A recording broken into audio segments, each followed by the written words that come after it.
Aujourd'hui, focus sur la 30e anniversaire de cet album Free for Run de Witches. Alors, c'est une réédition, effectivement, que Witches, le groupe de Sibylle, Colin Token, donc, a fait pour ce 30e anniversaire. Alors, c'est plus qu'une réédition, hein, voilà, c'est une amélioration de ce qui avait été fait il y a 30 ans. Alors, il faut savoir que cet album Free for One, c'est un disque qui, à l'époque, était sorti chez Boucherie Productions, enfin, un sous-label de Boucherie Productions, je crois que ça s'appelait Abatrash. Il y a également Love the Roupette qui avait sorti de mémoire également, qui avait ressorti son premier album dessus. Et c'est un disque, malheureusement, bah, j'avais jamais trouvé. Parce que ben, les Abatrash, hein, c'était pas simple, c'était même pas très mal distribué, je trouve.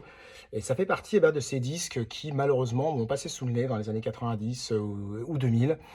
Et c'est vrai que c'est un disque que je cherchais depuis longtemps. J'ai déjà vu passer, quelques fois sur Discog, mais bon, à des prix un peu prohibitifs et puis pas vraiment sûr que ça soit un disque original.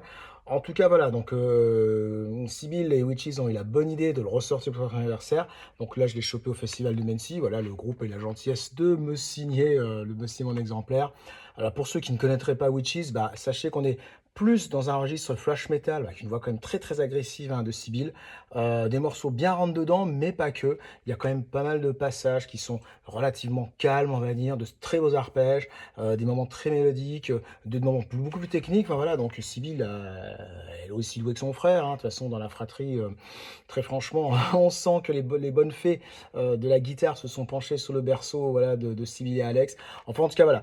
Si, comme moi, vous avez passé cet album il y a 30 ans, vous l'avez laissé passer sous le nez, n'hésitez pas à foncer dessus. Si vous l'avez déjà, bah, n'hésitez pas à jeter une oreille dessus, vous serez agréablement surpris par la remise en perspective là, du son et ainsi de suite, hein. Et puis bon, de toute façon, voilà, très clairement, Witches, c'est un groupe phare de la scène française. Il n'y a aucune raison pour que vous ne possédiez pas cet album, hein, parce que je le dis, ça avait été un petit événement dans les années 90, hein, pour la première fois que Witches sortait donc un véritable album après plusieurs démos, hein, voilà. Pour la petite histoire, la première fois que j'ai entendu les titres de Witches, c'était sur une compilation, je crois que c'est la Flashing Rage, le numéro 3 ou 4. Il y avait 2 titres de Witches, donc Aggressive Soul et Flashing Witches, je crois. Je me rappelle plus du deuxième. Enfin bref, c'est pas grave, je vous vérifierai par vous-même, hein.